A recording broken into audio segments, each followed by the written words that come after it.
this got 5 men a block. Usually, if anybody knows about throwing a party or an event, you usually want to get 60% of women and niggas gonna fuck. Niggas gonna spend the money because they only get 60% of women. When YB throw a show, it's heavy niggas. There's one or two. But at most, I would say it's 35%. It's the obvious 70%. With Broadway, now one thing he has that no one has is primarily African community.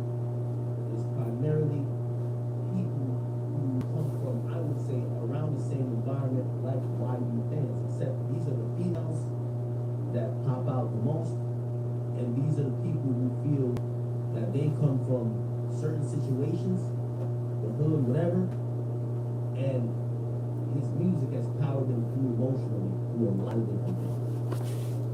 I'm always impressed by his audience and why he's audience. I think both of them could go on tour, and that's what it is. I know. When we were sporting, when talking about some stuff, well, would y'all like to see a Rod Wave in YB tour? Or maybe a couple shows. Would y'all like to see that? What would that even look like? And if that happens, let me put it in a dream. Would y'all, what about a stadium? Y'all think they can do a stadium?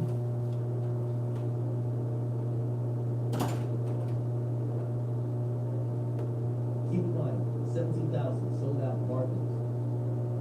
We had someone who came there, he did the same amount. We also did Jersey, Boston. Rod's tour is a little bit abridged this time because it's the first time he's doing this tour. But I get to let me get to details. Some details of the tour. Let me tell you this. And I said this to Rod's face. I said, Rod, that wasn't that show. His fans was in there crying, passionate, but his stage performance was the best. I never said that at the time because you gotta allow artists to go. It was a simple stage setup. It was just like this house that was there, and he walked out. And I remember me being there with some of the people who didn't know Rob Wave at the time. You know why Rob Wave likes me? I want to let y'all know this. So when I was at Everyday Struggle, this is 2018. Rob Wave was this new artist, and I remember we were talking. He's on the same with Lil Durk. I had a relationship with Lil Durk. By the way, one of the guys who now was the main guy on his team, works for Alamo. They're one of the guys who. I don't know what his relationship was with any other like media outlet. Maybe him and Sean got some stuff. But I love the stuff he was doing early on. I embraced, and every time his label came to me with the song, yo, they're trying to break a young Rod Wave. Trying to break it. I said, I love this shit. I love this fat dude. He's talented. I fuck with him. I showed him a lot of love. And Rod is a real nigga because Rod never forgot about it. Music starts to go up and go up. And a lot of times people forget the steps and the stones they take to get to the other side of the bridge and cross. And Rod hit me up. Most times he said, yo, that's what I always tell you, I'm forever appreciate you. With a name like Billboard, one would expect gracious hospitality. One of my favorite parts of the job is to see people enjoy the end product. For me, hospitality is even people that you don't know, you can glass of wine, they immediately feel welcome. I think when guests come to take on the bottle of our wine, bring it for all those.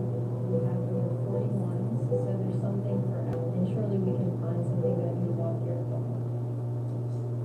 Party with me, Young Boy, Rod Wave. These are people who I didn't join in. See, I would mention Drake because Drake was on before I got on. So I would mention him. But I can mention these artists because I remember at the early iterations of their career, me supporting, and then when the time came where we were interacting, I never looked at them as, all right, you're just another fucking artist. Come here and give me an interview that I can just get my business going on. I try to build relationships. Also $6,000, right? So that's Rod's relationship. We invited him to the show. Went to the show, Beautiful Minds. It was the best show. And just realistically speaking, the music was here. music was great. But one thing I'll definitely say is that it takes an artist a while to figure out what their stage performance is. From my perspective, and I can always speak for me, I think Robbie was sort of shy. He wasn't maybe as comfortable in his own skin at that point. Everybody had jokes about him being a record cool. It was a simple stage set. He walked out, it was an arena. He walked out in that arena. He performed. And my man is who I brought. So the people I brought with me, I had a copy. They didn't really know Rod Wave that much, but I told them, when we were watching the show, they said, why is this perform like that? And I'm going to explain it to you. If anybody went to Beautiful Minds tour, I only went to one date that time. Rod Wave walked out, and we come out of this little house-looking thing. That was his set. And when he was performing, his back was to the crowd. His back to the crowd. It was noticeable to the people out there because they were an artist performing around. And he was like almost eyes closed, singing into the mic, and he was like really passionate. But he didn't really know stage presence. He wasn't really like interacting with the fans, and I think he wanted to go up there and just sing a song. And that's from my perspective. Somebody could be like acting wild and not loud. That's cool. I'm telling you what I see. The fans, because you know the thing about Rod's not a sex appeal. He's not a nigga who does the most. He's not overly animated. He's a guy that comes with passion, great music, comes with the shit. That's why there were people in there crying. So he sung, and my guy who I brought to, I think my producer showed up to this, because those are different tours. Now I've just seen him turn into a great performer. That's what I'm telling you about his performance. That the fans were there, passionate for his performance was incredible. My boy always joke. That Rod Wave show. That nigga was singing into the mic. He was like looking, because you could see him on the jumbotron, but he wasn't looking at fans. And they were like, yo, he was just singing to the mic, and like every like about 40 seconds or so, he had like he wiped the sweat. And my man was just like, you always like joke about it. But yeah, that was a tour. Still, I was impressed. He sold out. It's hard to sound. Another reason why, you know, this is the reason why I like Young. I don't like the artists who gotta be the cool just to go do some shit. If you need 5 artists to be dick around you and all of y'all run up in a venue together, all the so-and-so with friends and something, do y'all thing. Another reason why I like that I enjoyed those concert, Rod had music. When I was backstage that time with Rod, there was no man. He wasn't a rapper who needed to dick ride somebody else to have a bunch of friends. That's what most of these rappers do.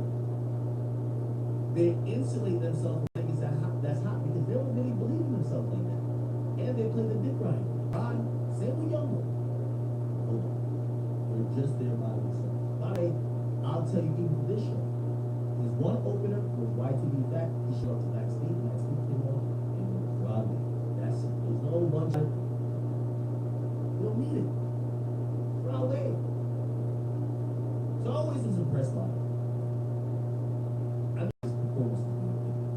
He invited me out again. He said, I was doing interviews, but not like one of those sit down interviews. You know, I'm not comfortable with that. And I've always been cool with artists, but I'm not trying to get you out of your comfort level just to get a fucking clip or whatever. I do things to me by myself. I don't need to try to exploit you. Like, if we have a relationship, let's make it. You say, you know me dope. Let's come to the show and let's do more of a day in the life. That would be more comfortable. And I said, I'll do a day in the life. He said, well, my tour starts in Phoenix. We were in Dallas. Like, third or fourth day was Houston. And I said, I want to see how you rock out here. I went there, they showed me so much stuff. His team brought me all around. We went to the mall, we did this. I watched them shop. I watched them interact with everybody. Just watching this be a really regular person. And I went to the show. And I saw the production value. Now, we had talked some business, and we want to throw some business in the store.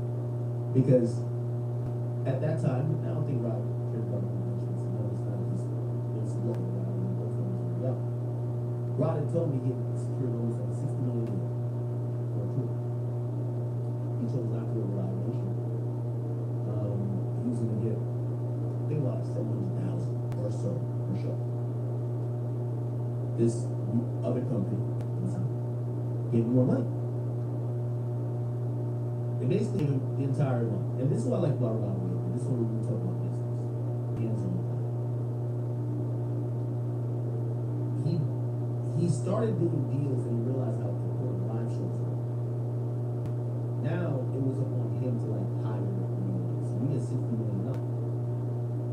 You could do.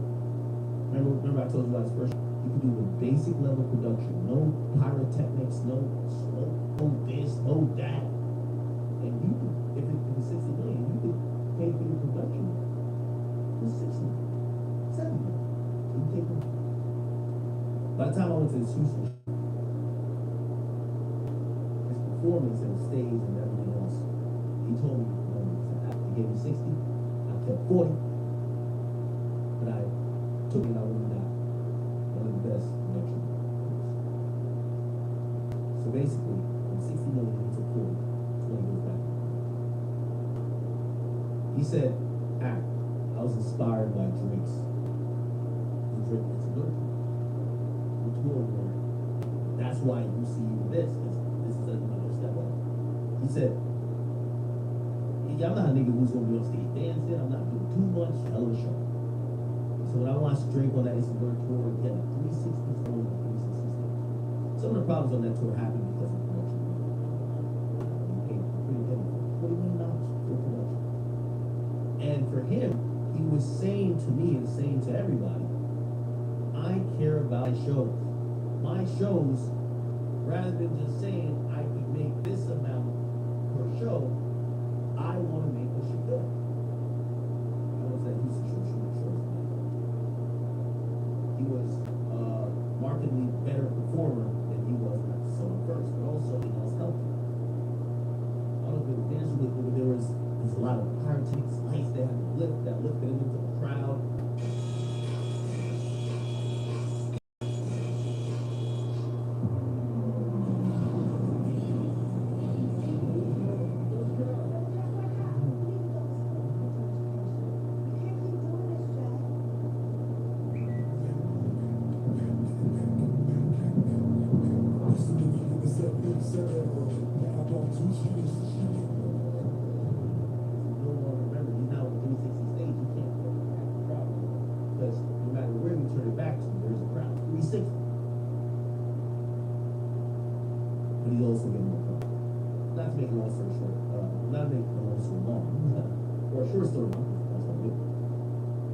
This performance around, this was the best production value and performance value I've seen now. Sold out arena, he worked every inch of that stage. Stage presence was there, confidence was there. Vocal talent clearly always is there. Connecting with the fans. This is Rod Wave at his peak. Now, let me get to the business because, again, the show is amazing. They have monitors, 4 sides around him, up top. He's on there by himself, no hype man, no backup singers, no nothing. He's there one hand, he's doing the whole thing. On the lower thing where the stage is at, there's these arenas as well that have all type of stuff. It's really high production. So, eventually the show where I go back there and me and kicking in and said, this is the part of the business that is one of the most proud about. Now, Rod Wave has been through a lot. Rod Wave has been there. Live Nation has been trying to get him under their control, that they go over there. Yeah, at this point, let me throw you, let's give you 1,000. He's figured out the live game, and he figured it out from more, because when he had taken the game, and I think he got like 700, with this new production company from the school I went to in Houston, Live Nation offered a $400. Live Nation, they're the big dogs on it. If they control the situation, they give you whatever, you gotta take it. But really, there's way more money. If you think about the money that's getting collected in these venues, right? He's selling over $2 million in tickets, selling $500,000 in merch. Are we talking about concessions? Obviously, they're not going to be venues stuff like concessions and liquor and whatever that's sold there, but if you think about it, you are grossing as an artist 3 million, 3.5. When you add ticket sales, merch, this and third, if Live Nation takes over everything, they'll throw a nominal fee of, okay, cool. Alright, here's that $700,000, $800,000. But then they get to collect $1.5 million. Why? You don't control your merchandise. You don't, all the ticket sales, like, you're basically just doing this big deal. And then you forfeit so many things that Live Nation does. So,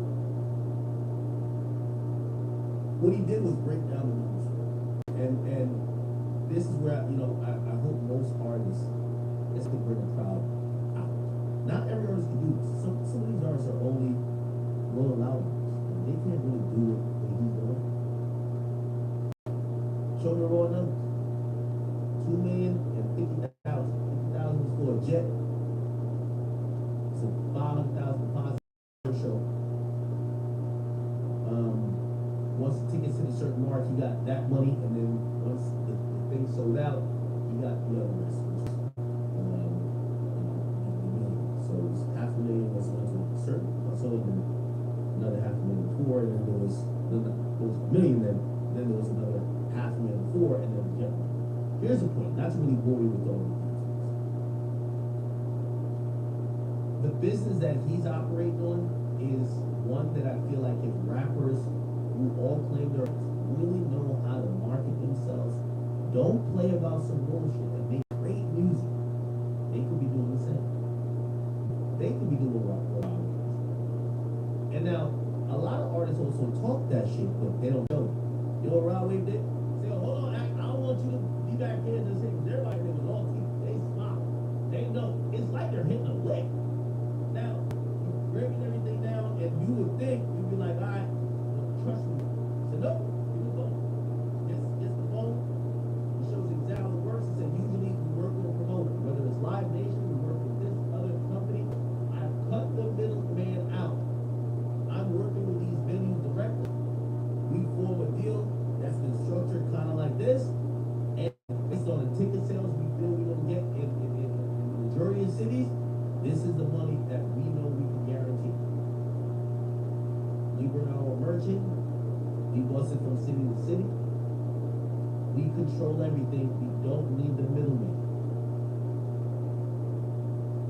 Keep in mind, I'm super proud of him because when we were back in Houston, Live Nation was trying to get him so bad. Live Nation flew out a representative to show up and try to, hey, okay, listen, we're doing a great show here. We want to get you on your phone. We want. Again, obviously, it's probably more headaches for him. He's building out a team.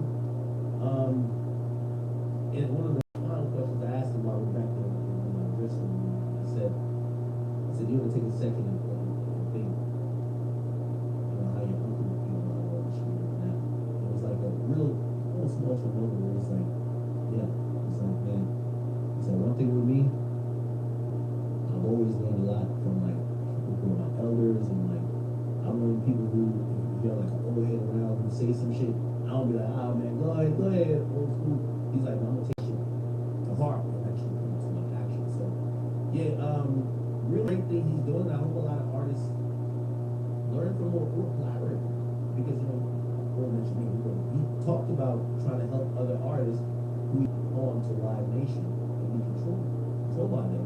They give you whatever and they set all the terms. If you could do it yourself, they're not coming out because of Live Nation. They're coming out because alright. Robbie, I probably should. Huh? Yeah.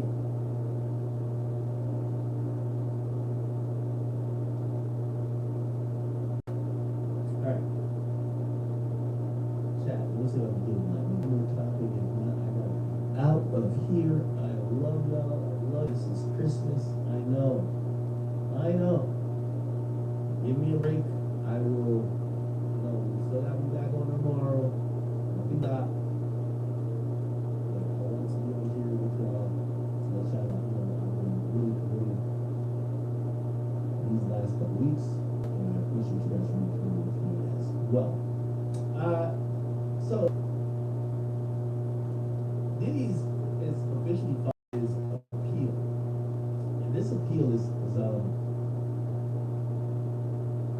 this appeal is trying to get out of prison earlier than what is supposed to be like 2028. Now, Alexandra Shapiro, elections was going up. She was really, surgical in trying to make sure no stone was unturned. And if anything was overruled or the judge didn't see it their way, they made a record that, we're going to go ask another judge about this at a later time. Now, some people would say it's a win. That Sean P. Combs is not sentenced to jail for the rest of his life or even more. Do you have problems with online threats and scams? Get it taken care of or Malwarebytes.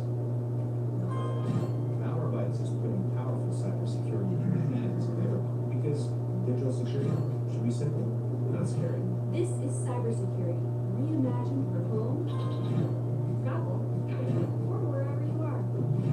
Pros can trust it, so can you. Malwarebytes, powerful digital protection that's always by your side. Accusing him of crossing the line with 15 sentences. They're saying he was acting more like a juror than he was actually acting like a judge.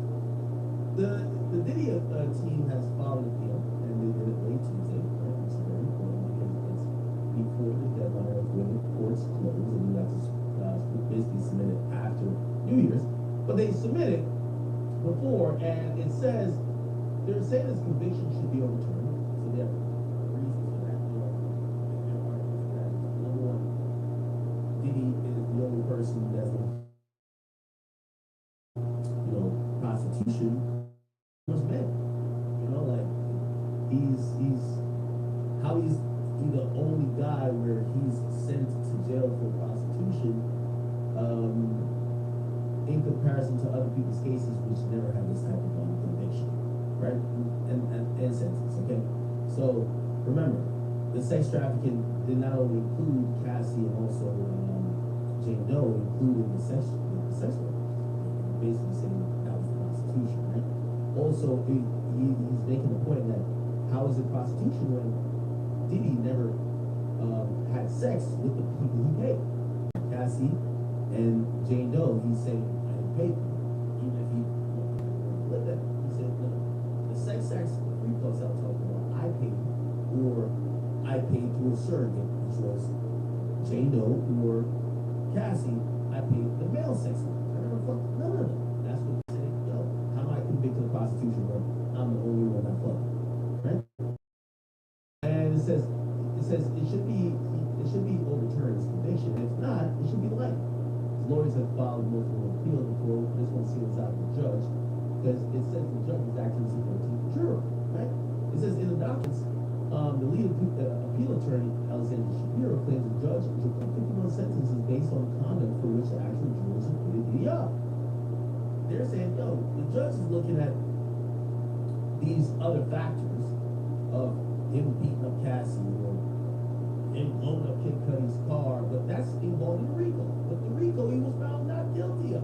How the hell could you sentence him on a harsh level to an inordinate sentence when the things that would require that sentence he was actually found not guilty of? It's basically said, you heard so much bullshit, even if it wasn't true, you're just gonna still slam him, and that's not how it should go. Shapiro claims that Summeranian correctly said in the sentence he could, and by the way, Summeranian did not remember could consider Diddy's behavior related to the more violent charges, even though he's been acquitted of them. Now, this is where it gets a little bit tricky, because supposedly the judge could consider your behavior, but your behavior throughout the charges and the things you're actually found guilty of. So, for example, if you stole, I don't know, candy from the store, but in the process of you stealing candy from the store, you ran 5 red lights, you then went over there, you slapped this. Like, they could consider the things you weren't charged for in sentencing you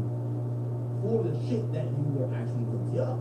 But considering conduct for things that you did it for, that's supposed to be violation. That's what Alexandra Shapiro actually.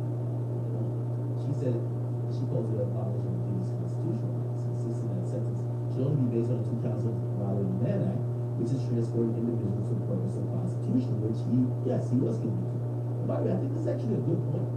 This is a good point, and if Diddy fights this, I think this might want to appeal.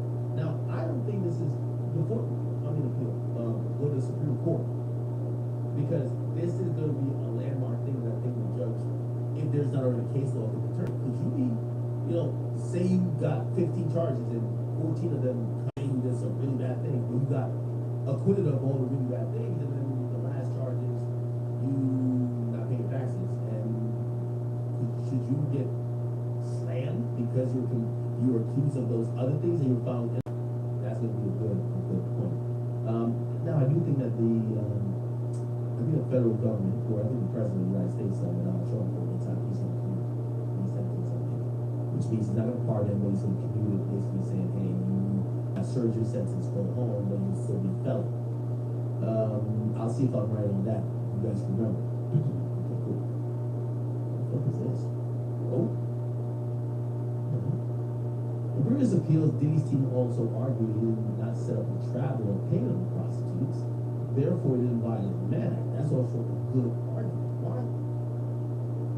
You guys need to prove conspiracy, because if Diddy didn't set up travel, that would be a conspiracy at that point, because Diddy had other people set up travel. If you're saying Diddy was responsible for setting up travel, which the Mann Act requires. It requires you having someone cross state lines.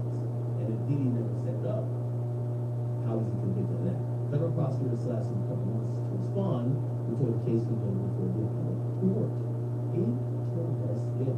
I think Diddy's going to be successful on this. And again, his current release date, you can look it up right now.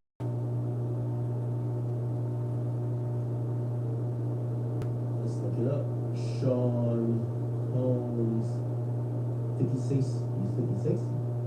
And he's looking at 4 dates like CI. And currently, his release date is 5/25/2028. So actually, 2.5 years from now. Yeah, exactly 2.5 years from now. Exactly.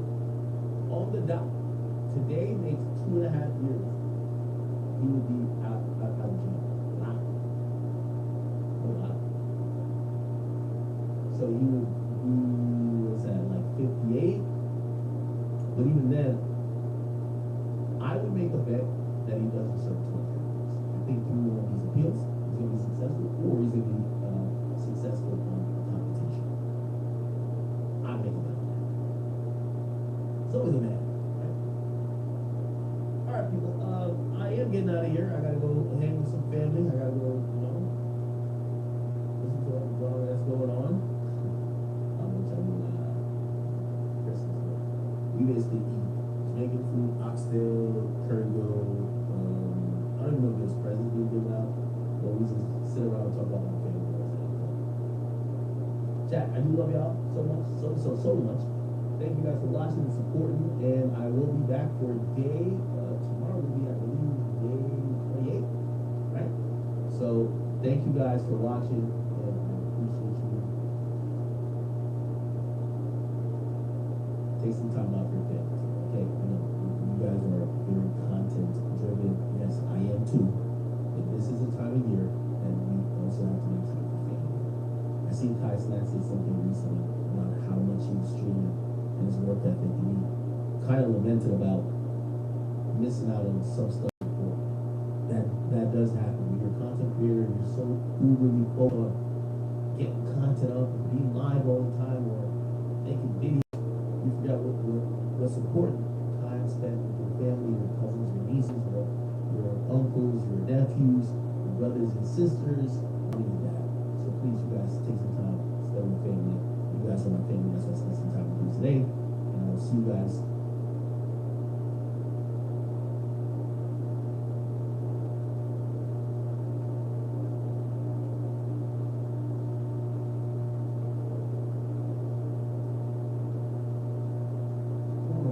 This holiday season, get 30% off all your gifting supplies from Uber Eats. Save on wrapping paper, ribbons, and more. Get 30% off at stores like Dollar Tree and Michael's, delivered to your door in as little as 25 minutes. Only on Uber Eats. Toyotathon is on at Town and Country Toyota, and we're celebrating with our Double Zero sales event. For a limited time, enjoy zero money down and zero payments until 2026 on exclusive offers across our entire lineup, including a 2025 RAV4 LE lease for just $309 a month for 36 months, or 2026 Corolla LEs for just $189 a month for 36 months. Don't wait. These offers end soon. Visit Town and Country Toyota, conveniently located inside the 485 Loop, and celebrate Toyotathon today.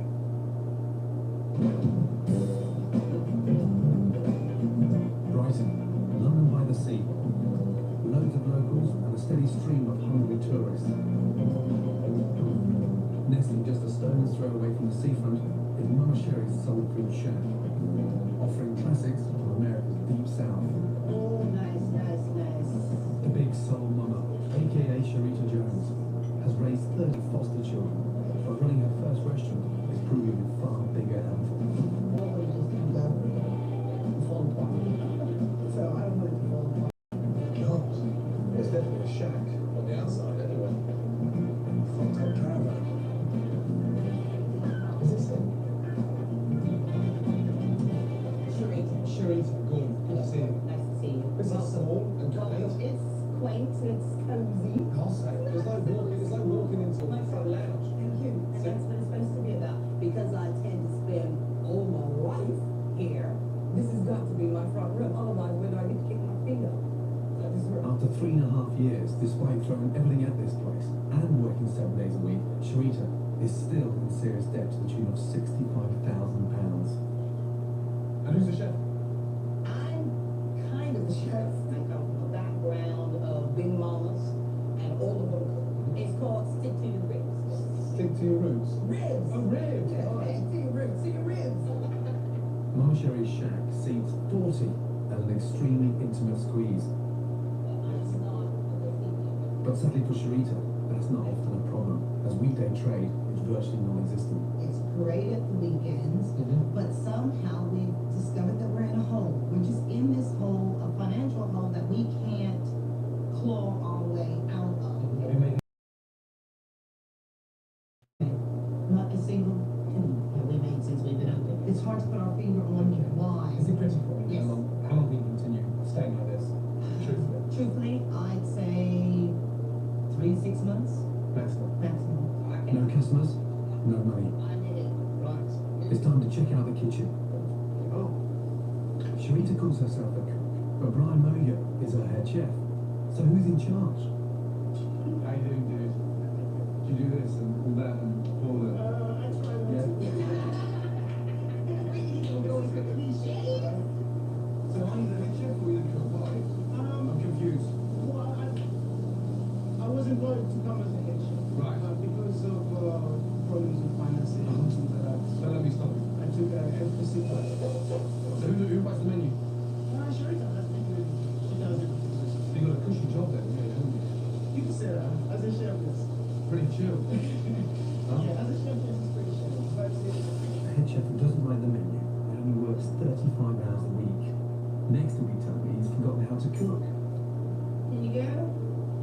We Thank you. got some catfish goujons with hush puppy and our homemade pineapple salsa.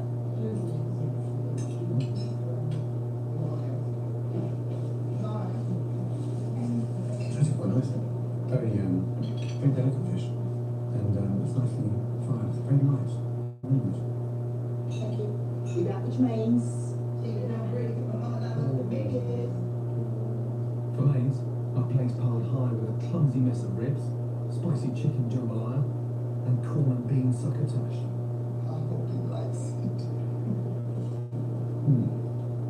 Fuck that. Those ribs. So tender. I have to say, it's so on the plate. This is no care, but it tastes. This may be the first time I actually go back to the kitchen with an empty plate.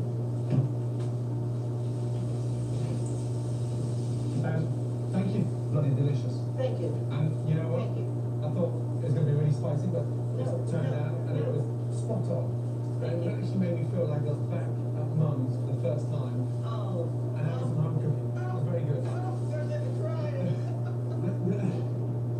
There are things I would change. Okay, fine, Absolutely, and I'm definitely. happy to But hear in about that. general, I gotta take a picture of this plate. I know it sounds crazy. I know it sounds crazy. Oh, Find your God. head, find your head. Oh God.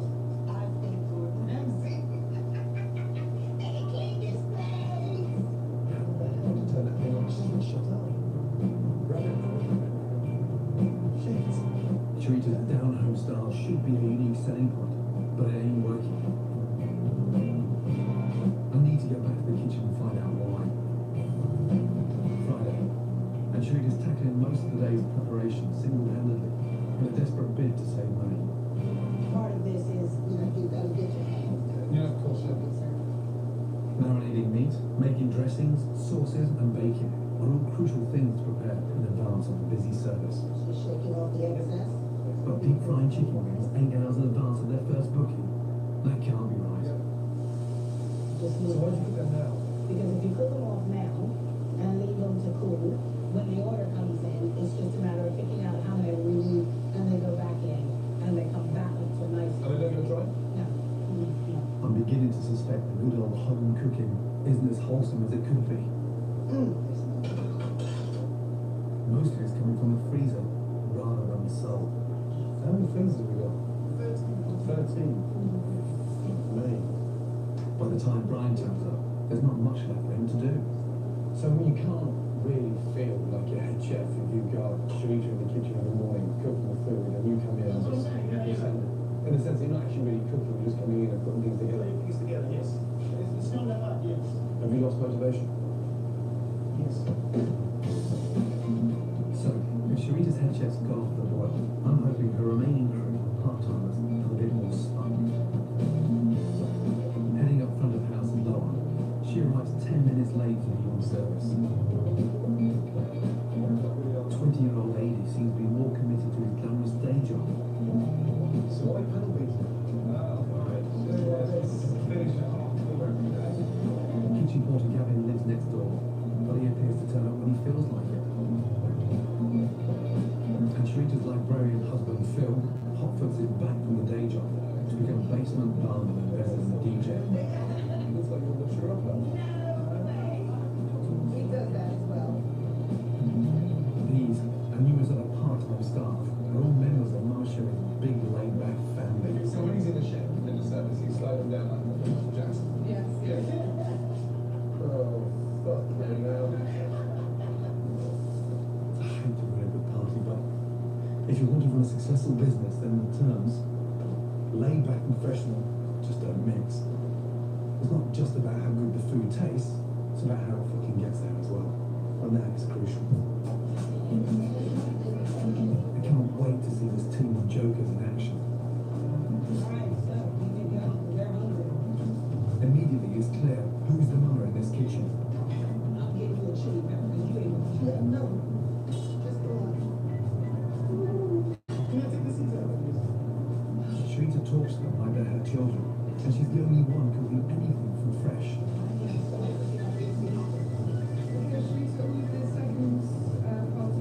Alright, we got 2 potato skins, cornbread, 2 pieces. Can I get some jambalaya here? For Brian and Adi, there's just an elaborate heating and plating up exercise. Mountains of messy food, school dinner style. The D- must try harder. That's hot gravy. Yeah. On hot turkey. Yeah. Served on cold plates. Yeah. With cold salad. Yep.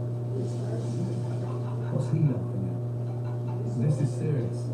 You weren't gonna break sweat. Oh, you want that? Kick off. When? There's twice as many staff as there need be. This should be an absolute breeze. But Sharita's killing herself, trying to do everything.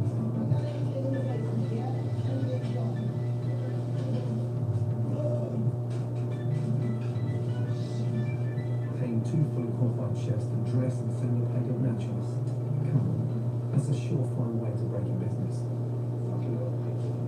Very, very painful.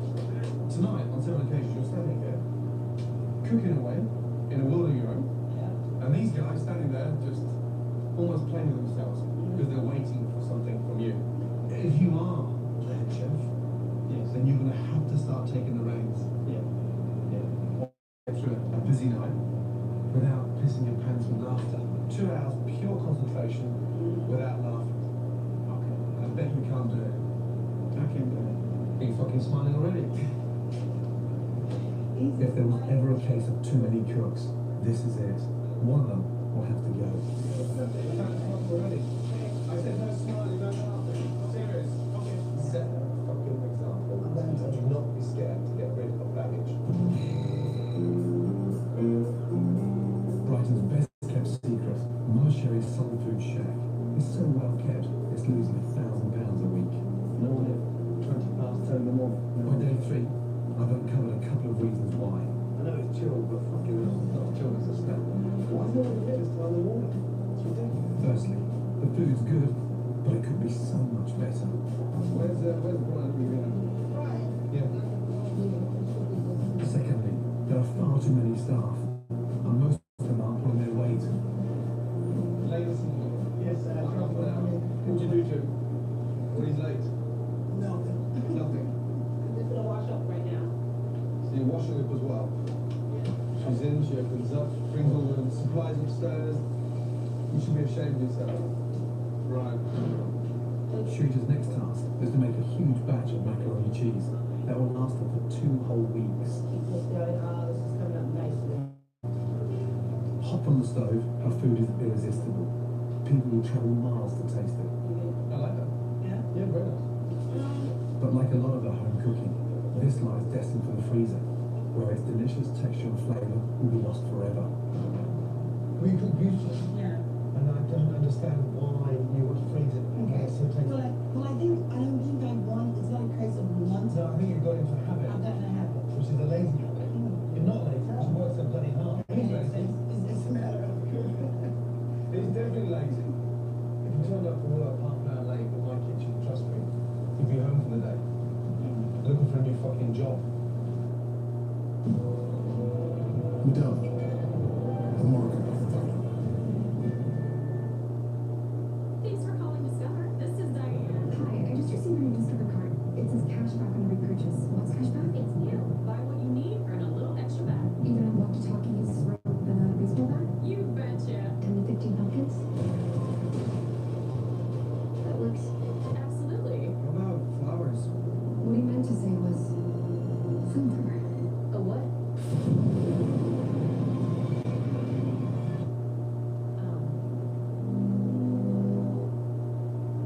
Charlie's battery is struggling to start, so he went to AutoZone, where an AutoZoner helps him choose a new battery, so he can make the tip. Zepbound may be an option for you.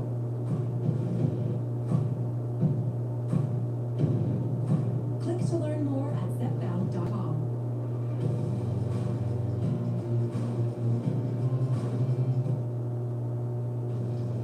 To be honest, it's no wonder Brian's lost heart.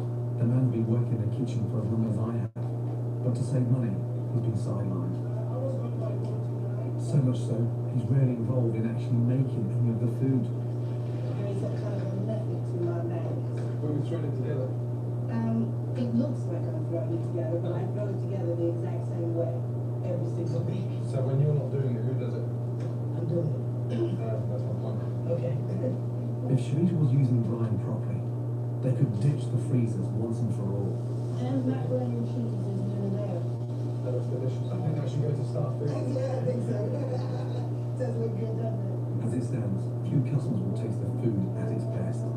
Sharita's throwing away her unique selling point. And boy, does she need one. It's 10 past 1 Saturday lunchtime, and this place should be absolutely rammed.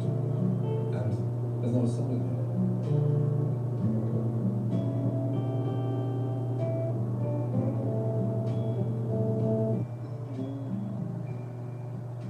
This is dire.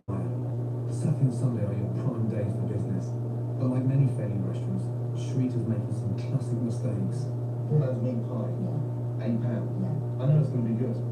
Yes. You go onto the menu here, you've got main courses at £14, Yeah. £15. Why have they gone up so expensive?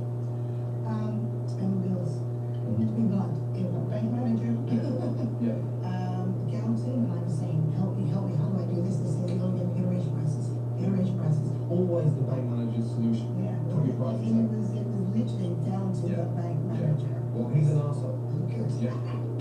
It's killing the business. I want to look at restructuring the menu, Okay. making it a little bit shorter, Okay.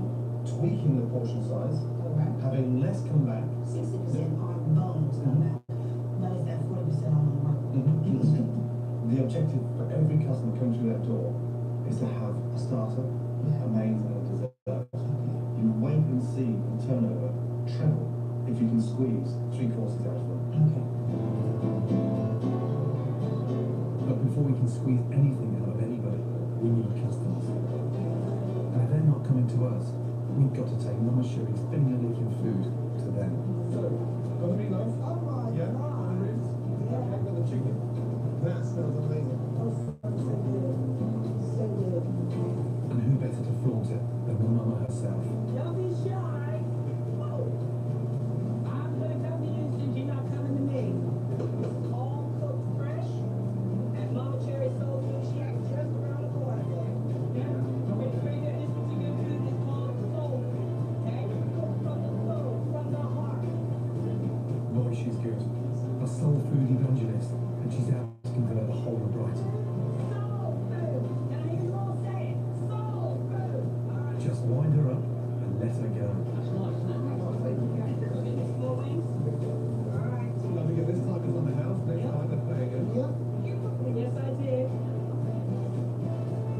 There's no doubt that Sharita's a terrific cook, but she's employing Brian to do that job, and I'm beginning to realise she's wasting in the kitchen. What's it called? Just call me Mama. Got it. With Saturday night service about to begin, it's time to get this shack in order. It's pretty obvious that the business is in dire straits, and that's real. That's the truth.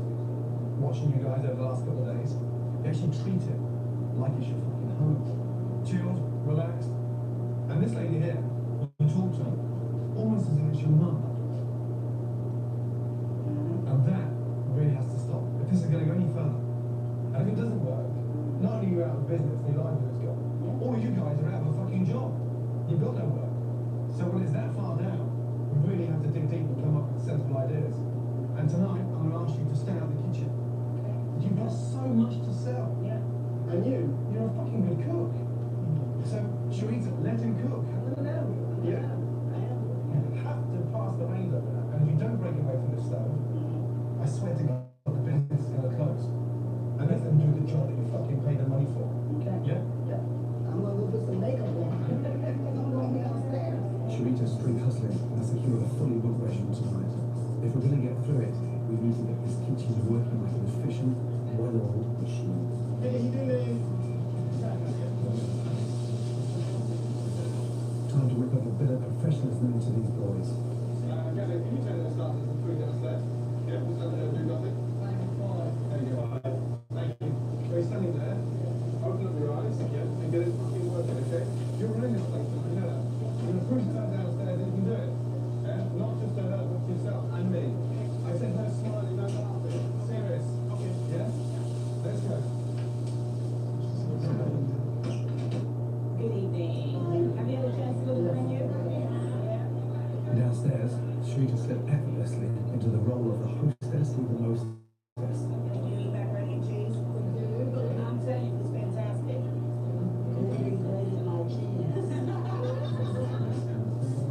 Brian's taking his first decision as the head chef. Pre-cooked buffalo wings are off the menu.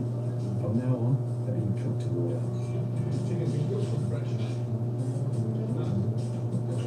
Already expected 10 minutes, 20 minutes. Well, almost. The rest of the food's going out just as Sharita's always done it.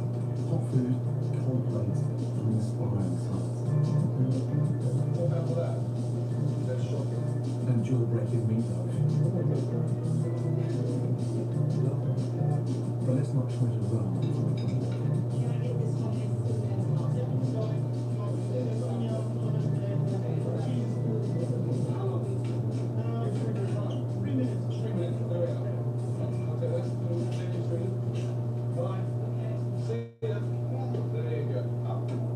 The restaurant's full, but now she's front of house. Sharita's using every trick in the book to boost business. 5 minutes. So- You go right next door to my friendly phone. There you go. And I will, See you in 5. see you in 5, Thank you. okay? Thank you. Okay.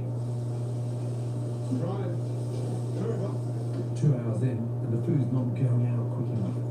Sharita's faith in Brian is dwindling fast. And these guys have been in a long time.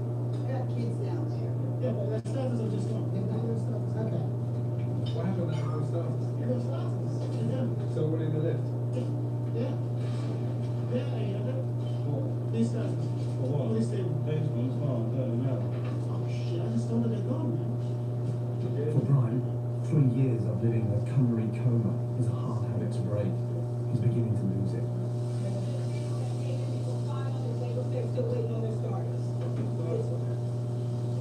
Sharita's constant interruptions aren't exactly helping. Come on, Brian. Don't lose it now, yeah? What else on this table? I need to see. What's on it? Not wings and barbecue wings. Not the hot wings. I need whatever else is there. They are getting restless. Oh dear. All that order.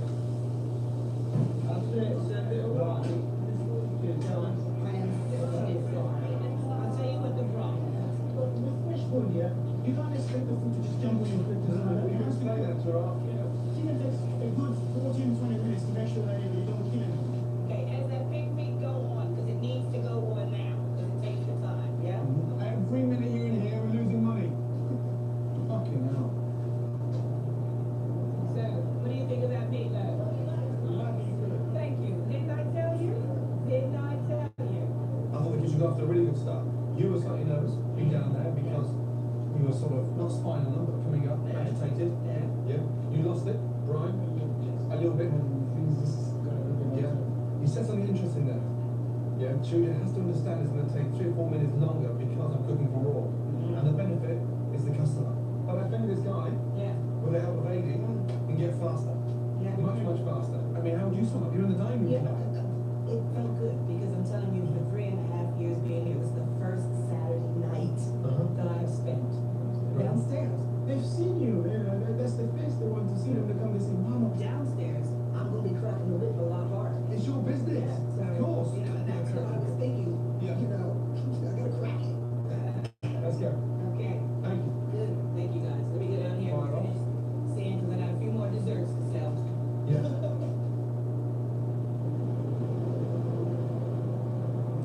If Brian's going to win Sharita's respect as her head chef, he needs to become more involved in preparing the food as well as cooking it. Number 13, lucky for some. But since his hours were cut, he's been dropped in a catch-22 situation. Where's the little lady on? Brian's been left holding the baby. It became a problem. This Claire had to go to work. And we had to find a way of meeting the bill at the end of the month. You know, and that's why I can't do Tuesdays and Mondays. The whole thing is just confused. You know. As Brian's involvement with the food has diminished, so too has his confidence. The first time he made meatloaf 2 years ago, it was a disaster. So we're going to prove that Brian can not only do it, but do it better.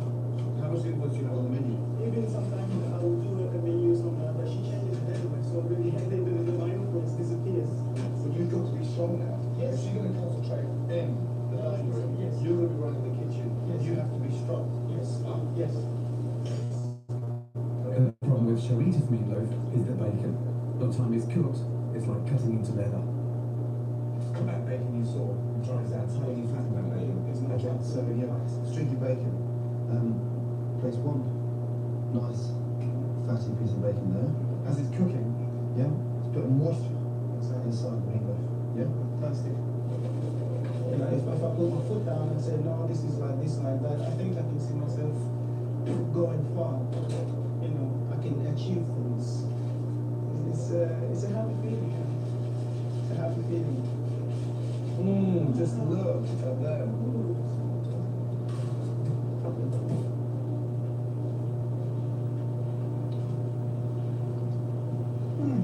The seasoning is just right. It's not too salty. Oh yeah, it's fine. Doesn't need Anything else? anything else at all. With Brian's confidence slowly returning, now I've got to work on Sharita. She excels as a natural cook. Oh my God, that's everything on my menu. But when it comes to business, she's a self-confessed numbskull. And this tells me the money. The money is, look out, that's a bit short. Definitely. But it's not just the takings that are the problem here. 200 grams of butter. Yeah. Like a beautifully risen cake, successful restaurants only thrive when three key business factors are working in close harmony.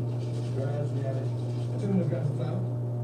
We established 1/3 staff cost, 1/3 food cost, and 1/3 gross profit. Combine all those ingredients into one recipe. Chemistry. You have the most amazing cake. And that's how any business works. Yeah.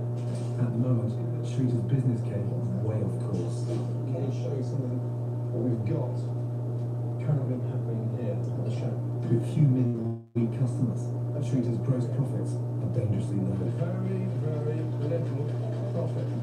costs are reasonably healthy, but our massive overheads are crippling out. I just want to show you what's going to cost you when we start adding really high staff costs. So there's an imbalance already. Yep.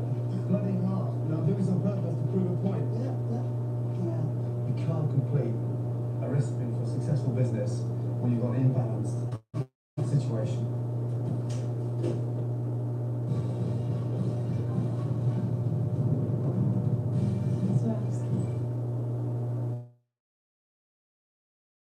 And realized I have the insurance. This is not good. Through healthcare.gov, I was able to find the right plan. Anytime something comes up, I'm covered. They literally had everything that I needed in one spot. Healthcare.gov. Enroll by January 15th. Good Night's nighttime underwear holds 3 water bottles and helps kids stay dry for up to 100% leak-free nights. Now in XXL, so more kids can have better nights.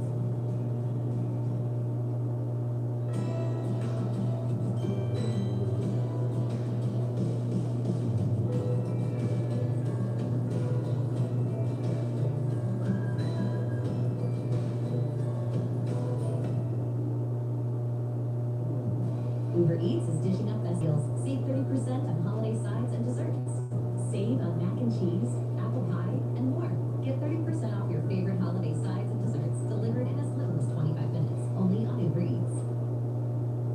You can tell me to fuck off, but how much do you pay yourself a month? I bet a month, well, I get around 200 a week, that's it. I'm the lowest out of the kitchen. £200 a week. A week, yeah. £800 A month, yeah. You're working 7 days a week. I work 7 days a week. That's a fucking disgrace. I mean, 80 gets moved to me some weeks. A commie chef that's part-time gets paid more than you.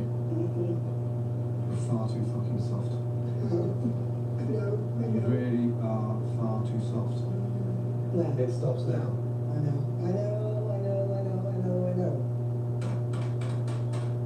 That is a profitable business with the right ingredients. Yeah. That is what your company running. Right. Have a think and let me know which one you'd like to eat. Very good. Oh, I just feel like crying.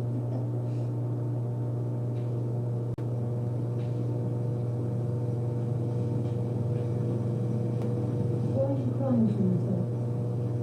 Because I'm not going to lose my business.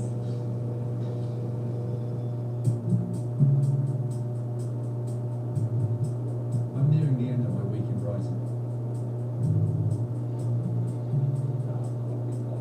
Not sure I found my soul yet, but Brian is finally beginning to behave like a head chef. And Sharita is undergoing a transformation from mother to matron. And from now on, she'll be ruling this roost with an iron hand. Not a drop in. But we still have a fundamental problem, a crippling lack of weekday customers. What we need is a gimmick, a bargain that will ensure the shack's full to the rafters all week long. The idea is to sell your restaurant per table. Okay. Okay, so table 6. 6 chairs, Yep. £10 a head, £60 for that table. If that works every night at £10 a head, that's £360 in a till. Think of it this way. They'll spend the same amount of money on alcohol.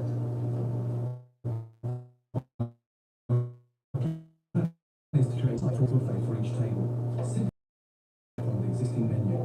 Okay. But before we do the big presentation to Sharita, I've got to inject some life into those god-awful limp salads. And that was just like cost minutes. £4.50. Do you think that's real good value for money for what you sell? No? I've made a very simple dressing here. Roasted cumin. Yeah. A little bit of olive oil. Fresh lime. Okay. Look at the difference now. Let's start building it up. And get some colours in there. Yeah. £4.50 for a salad. It's a fucking joke. And 3 potatoes. And a huge soul food, yeah? All of that has been blanched. Into the pan. Yeah? Nicely coloured. Don't move them. The colour on that, okay? The more we move them now, what happens? There's rain, voice in the background. She's in the kitchen again. The lady, the secret here now is to keep them nice and hot. They go really nice, almost like the roast. And it takes, it's not a difficult, finicky thing to do. For me, you know, when you look at the style of Sharita's food, it's really important to keep it rustic. You don't want anything fancy safe.